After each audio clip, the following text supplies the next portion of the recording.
সামনে একটা বড় ফাসাদ অপেক্ষা করছে, আল্লাহ ভালো জানেন। একটা বড় মালহামা হবে পৃথিবীতে, মহাযুদ্ধ।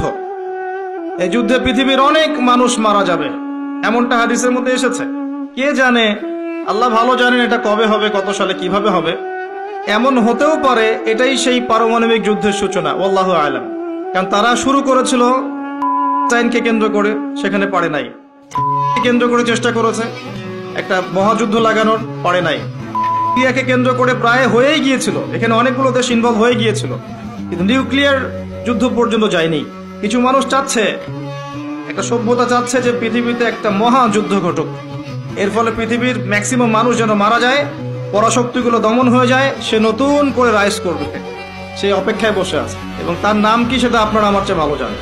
প্রথম বিশ্বযুদ্ধের পরে একটা কান্ট্রি বিশ্বের রুলিং স্টেট হয়েছে, দ্বিতীয় বিশ্বযুদ্ধের পর আরেকটা কান্ট্রি বিশ্বের রুলিং স্টেট হয়েছে। এখন অন্য কোন রাষ্ট্রকে যদি পৃথিবীর শাসন রাষ্ট্র হিসেবে আত্মপ্রকাশ করতে হয়, তাহলে বিশ্বে আরেকটা বড় যুদ্ধের দরকার আছে। জ্ঞানী মানুষ ইশারা বুঝবেন, তারা এই চেষ্টাই করছে। এভাবে বিশ্বের পরাশক্তিগুলোকে তারা লড়িয়ে দেওয়ার চেষ্টা করছে।